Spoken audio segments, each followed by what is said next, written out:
Hey guys, welcome into Big Mo. I hope you saw my last video about 18 tools and how to create them. Now this video is all about how to use every one of those. All right, so let's get started. Call referral sources. So what I did when I first got started was I called a buddy of mine who owns one of the largest landscaping companies in central Kentucky. I said, hey Mike, do you do bush hogging at all? And he said, no. And I said, great, I do bush hogging in small areas. I told him about my equipment. I told him that I can get in and around trees and it's really good in wet, marshy areas. And he said, yeah, I've got a perfect customer for you. And it was a customer that, that actually I've done a couple of videos on his property. It's a long, narrow 5-acre tract, and it has a driveway that goes all the way through and down and up. And on that dip on either side of the driveway, there are marshy areas there where he's planted a ton of trees. So Mike told me he has to pay him $1,200 to $1,500 to go and weed eat this 2-acre area. And the client told me that if he didn't use Mike, he had to rent a $1,000 skid steer, which is much heavier than my equipment. And a small skid steer is 10,000 pounds. And, you know, mine with the attachment on it weighs just under 2,000. So he'd rent a $1,000 skid steer. He would get about 2/3 of the job completed because there's a bunch of limitations, and he would tear up all his grass in his area. It's really bad. So he said, yeah, come on out and do it. And this was the very first job I've ever done with the Ventrac Tough Cut. And he goes, yeah, I'll pay you $400. I should be charging $800 because it's cheaper than him having to do the skid steer. However, $400, I'm like, yeah, okay. Learning experience is the cost of learning. And I thought, you know, I'll do it. So I did it, and I learned a lot about using the equipment. I learned a lot about talking with the customers. He had me back quarterly to do that for the first year at $400 a pop. Then last year I said, you know, hey, I'm raising prices $525. And he said, okay. The great thing about serving the customer that they can't is that they have passed along the referral. So you need to give that guy credit when you speak to the client. All right. Aren't you glad he referred me? And he does a great job, you know, boost him up. Next, you send success stories to that referral source. All right. You let them know, send them a text, send them a message, send them an email, send them a video of the job that you've done. Next, if they are putting food on your table, you need to make sure you keep the relationship up with them. Go see them frequently, take them out to dinner, take them out for drinks, take them out for lunch, whatever. You're going to want to keep in regular contact with your referral sources. And if they're putting food on your table, take great care of them. All right, guys, signs. Please see my last video on how to create them. Very important. Now, where do I put them? So let's talk about my signs. All right, so these are signs that I place out in the country. I'm going to put them on fence posts. I'm going to put them on trees. I'm going to put them on telephone poles, you name it. If they're on telephone poles and they're in really urban areas, they're going to get taken down almost instantly. All right, because in our area, at least, it's against sign ordinances to put them up. But I find that out in the country, most of them don't get taken down. So here's what you can do to assure that they do not get taken down. All right. If you put them in easily accessible locations where someone can just pull over to the side of the road, if they don't like them, with a box cutter, put them down, they're going to go. Okay. But if you put them in busy areas where there's a faster flow of traffic, or a busy intersection, you really want them at intersections where people are stopped and they can see it. But you also want them on regular country roads that are shorter and aren't extremely high speed. People going reasonable speeds, they can read your sign, and or next time they will slow down to see if they can read it a little bit better. Okay, so where do you put them? Well, I am really strategic about this, and have found that whenever I put them in these locations, they are still up, even from 2.5 years ago when I first started. The more dangerous the area, the better. So that means you've got to be very careful when putting these up. So what I'll do, for example, is there's this S curve that is highly trafficked. So I know I'm going through this S curve. Everyone has to slow down. Pulled over to the side, got out my drill and my hardware, stainless steel washers, and then coated deck screws or coated screws and I use ones that have a hex head or a square head so that they can't be easily taken out. So I pulled over to the side and I took my signs, 3 screws and 3 washers. You're only going to use 2, but you're inevitably going to drop one and lose one. You don't want to have to walk all the way back to your truck. I wait till it's clear. I go across. There's a telephone pole there. I put it about a third of the way down and then 2/3 of the way down dead center. And I make sure first that the sign is angled in the direction that oncoming cars can see it. And then I screw them in and I'm good to go. Another place I did it was a T junction and straight in front of the less busy road. It goes down, probably about 5 feet and then up about 6 or 7 feet to a pasture. And there is a fence there. And so I, pulled over the side of the road. My truck is tilted over to the side and make sure no traffic is coming. And then I get out, I put them right there. So it is about eye level with the vehicles that are coming up on the slower road. And then they can see it right there as they're waiting to see if things are clear before they move out. Also, I put them in all kinds of places. And so I've gotten them all over 2 different counties in Kentucky.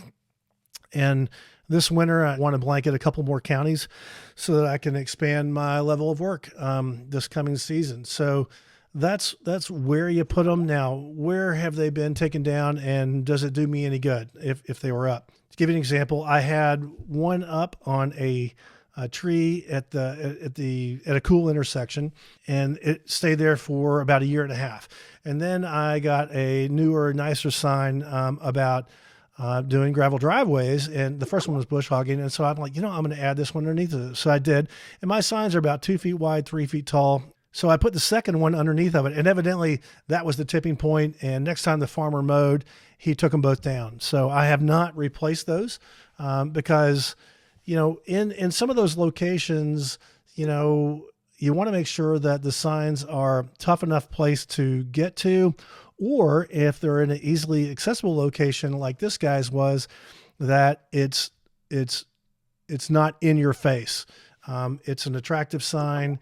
It's not bright colors, fluorescent colors where no one wants to see that every day in their pretty countryside. Okay.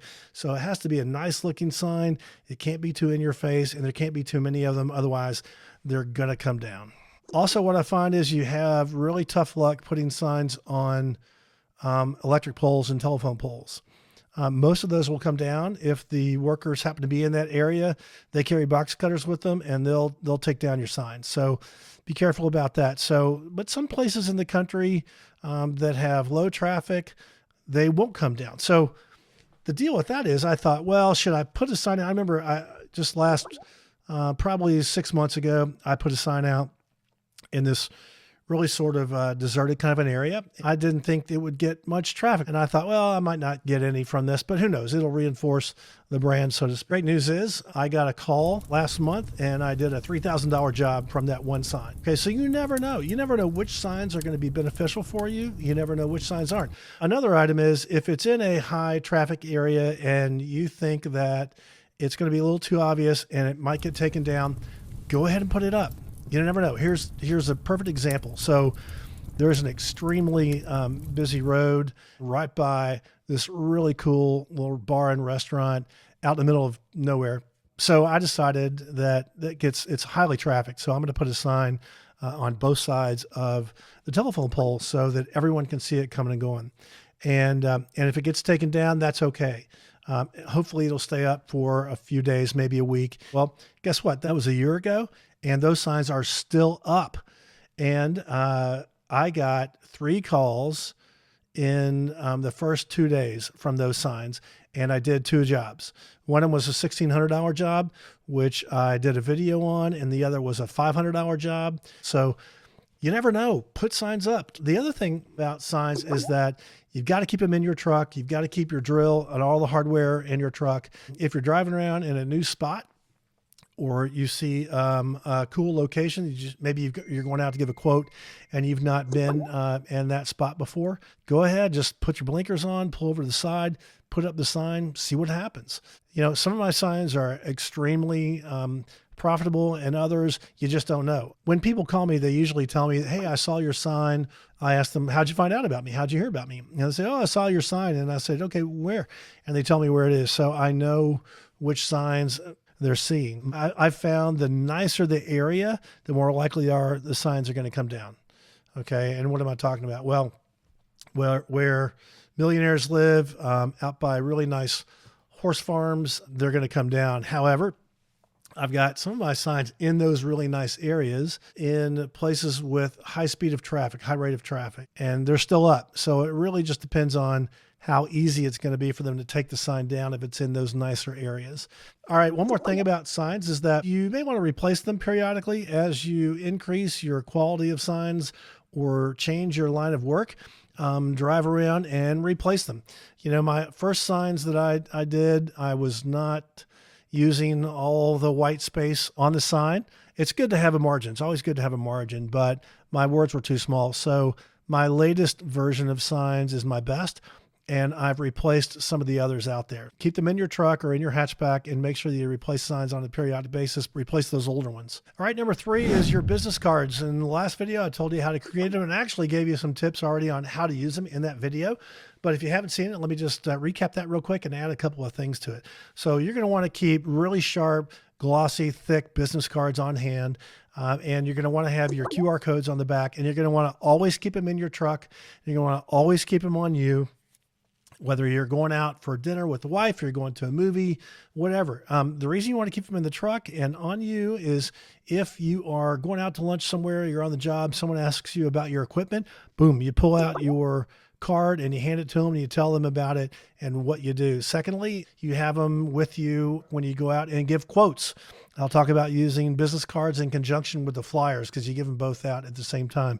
Secondly, if you're running into somebody in the social world, you're just hanging out, you're tailgating, you're doing whatever, they're always going to ask you, hey, what's new with you? Hey, look, I started a new side gig and this is what I do. They're like, really? Yeah. Here's my card. You know, it's kind of cool. And you've got your QR codes on the back. Just have them hover their phone over the QR code and then touch it, and boom, all of a sudden you're on your YouTube channel showing them a couple of videos. Now you're not making a YouTube channel so you can be a YouTuber. No, you're making a YouTube channel so that you just have a couple of places to put your videos, whether it's the video you've made or the video that you've downloaded from the Ventrac website or whatever other equipment manufacturer website that you hop on. They're usually going to have a media page or a support page where you can grab videos and put those videos on your website. And then you're going to have the QR code, the link to it, and you're going to sit there and all of a sudden, boom, it'll pop up and they'll see either you in action or your equipment in action. They'll be like, you do this? Tell me about that. What is that? What kind of equipment is that? That's a Ventrac, and it's high-end stuff, and they have over 35 attachments, and it's rock star, and I can go everywhere that no one else can go. And you can sell the piece of equipment and let them know you're having a great time and you're doing a great job at it. And they'll be like, what do you do? And how do you get customers? And, you know, I get bombarded with questions constantly. So also, a Ventrac, which is the equipment that I use, obviously, it's a dude magnet. Got it on my trailer, and I'm pulling up to fuel up before I go out for the day or whatever. People invariably ask me about what's going on. I've got people stop me on jobs. You know, guys will slow down in their pickup truck and ask what's going on. Farm hands will come over and ask what's going on. It gives you an opportunity to talk. And that's why you'll also have your flyers there as well, because you never know. They may know somebody who needs it. They may have a family member. They may have a friend, an old lady that lives next door. You never know. You always have your business cards with you, and you always have your flyers with you. So when you have the business cards handy and or your flyers handy, it makes it really easy to show people what you do. And that's the key. You want to be able to show people what you do, and you want to be able to look sharp with a sharp looking card. Here's a copy of mine. Here's what it looks like. And that's how you use your business cards. All right, number 4, flyers. Again, I've talked to you about how to create those, the creative process that goes into it, how to use both sides, and then how to print them out, and you got to use thick paper, etc. So how do you use these flyers to get business? Well, you're going to keep them in your truck while you are quoting a job, whether it's bush hogging or whether gravel driveways. You show them everything else you do, and you ask them, hey, do you have any of these problems? I solve this kind of a problem. I solve that kind of a problem. I can do this. I can do that. And while I'm here, it's going to be a lot cheaper. You know, you express what you can do with confidence, that you can do it quickly, make it happen, and charge, you know, an extra $100 for going over there and spending 5 minutes smoothing out something. Boom, you got an extra $100, and they don't have to fool with it. So you've increased your revenue per job just because you reviewed that flyer in the quoting process. So how else do I use flyers other than giving quotes? Several ways. First, I'll go out driving in the country and I'll look for properties that have signs that they need my service, right? So either they've got steep dams that are overgrown, or they have pond banks, creek banks, pond beds, creek beds that are overgrown, that look bad, or if they've got long gravel driveways and it looks like they're a mess, they're old, what have you, then that's something that I will stop, and I'll go knock on the door, or if I don't have enough time, I keep a Sharpie with me and I'll write a note to them on the flyer, and I'll fold the flyer in thirds or in half, and I will put it in their mailbox. Okay, so you can knock on doors and talk to people, which I've done and gotten jobs. You can put it in people's mailboxes, which I've done and gotten jobs. Another way that I've used flyers is when I first moved out of the country, these two neighboring counties there was a football game. It was in the fall. And so they were playing each other. So I went to that football game and I started handing these things out at halftime, even before. There's people hanging around the concession stand or just hanging around in general. They don't want to go down and sit. So they're around talking. And so I walk up to them like, hey, just wanted to let you know that I do this kind of work and I've got this really cool equipment. And so, if you happen to have an overgrown field or what have you, or if you're, that you need me on a regular basis, great. Once a year, great. Or if you got equipment, if they say, oh, I got equipment, hey, that's awesome. Glad you do. If it breaks down, you get sick, you get hurt, whatever, and you can't do it, please keep this on hand. Put this on your refrigerator and give me a shout. And I'm happy to come get you squared away. Also, when I left, I put it on underneath several windshield wipers on a bunch of pickup trucks around there.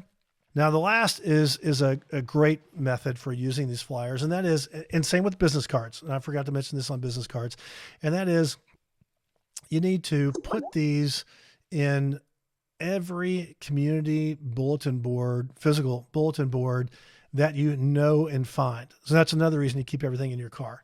You go into Starbucks. There are all these little places out in the middle of nowhere. Sometimes at the register, they have several business cards. Put yours there, pin it up right there, tape it up right there, put them up on the bulletin boards, wherever they are. Make sure you are at all of those places. Keep some Scotch tape, keep thumbtacks with you so you can put them up. All right. So those are great places to put your flyers. All right. Now remember, your flyer is a mini website. All right. On the front, it's going to say the problems you solve, how you solve them, why you're different, and a call to action. Give me a call today.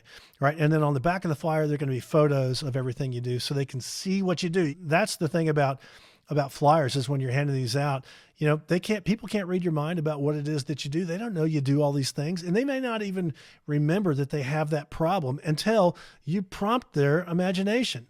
Right? You prompt them to think about it when you're reviewing all the problems that you solve. Number 5, use videos. Okay, now remember, this can be videos that you've made or videos that you've downloaded from your manufacturer's website of whatever equipment is that you use. Ventrac's got a whole slew of videos with every single attachment they have, with great music, great editing, great graphics, all that kind of stuff on there. You get on ventrac.com, go to the support page, and then videos, and then you can choose the piece of equipment that you want. And there are tons of videos there, and you can download those and use them free.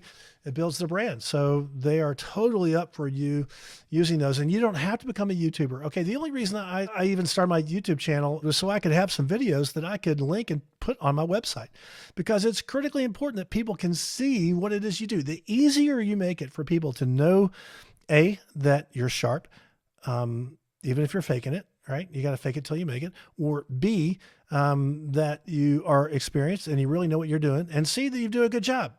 Right? I mean, if they can see it right there, they know that you're sharp. If you put together a video or you're downloading one and putting it on there, you're light years ahead of everybody else. Guaranteed. All right. So the way you use videos, I'll get calls from people that have seen my signs out in the country.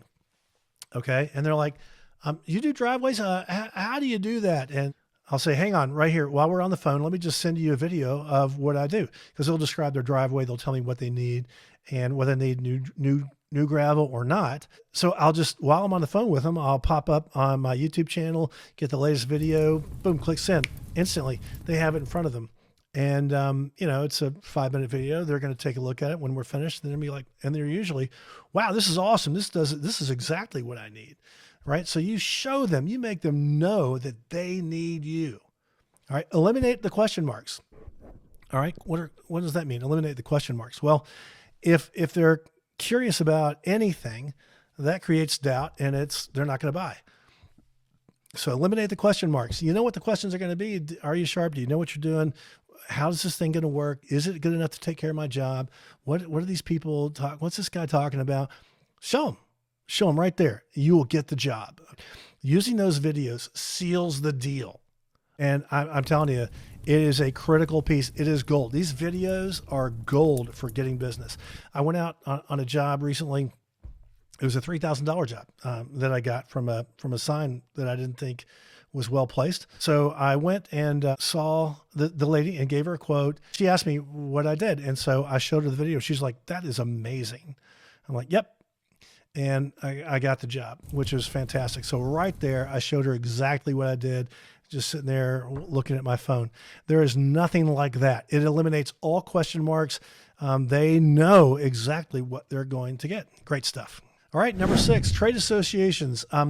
This is a way to get in front of customers or referral sources. So you need to look and see what kind of associations or organizations or clubs there are in your area that are made up of your clients or referral sources for you.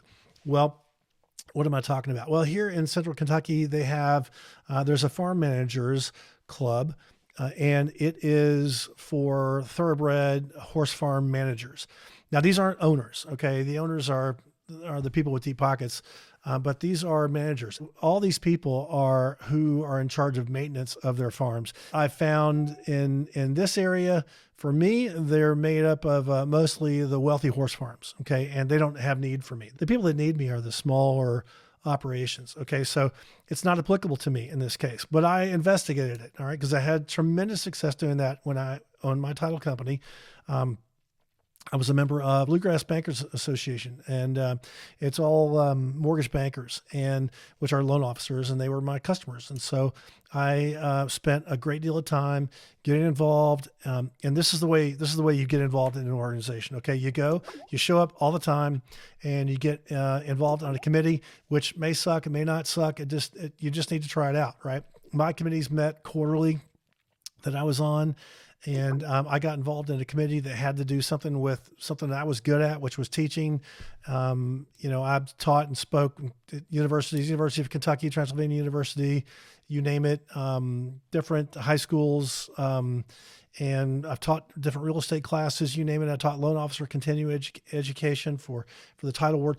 My point is, if you know something in a particular area, you might get an opportunity to speak or present, right? And that's the perfect way to get in front of your customers or referral sources. Now, here's the thing, okay? It's not going to be a sales pitch, all right? What you do is you get up there and you demonstrate your expertise in front of them, sharing with them some information that they don't already know.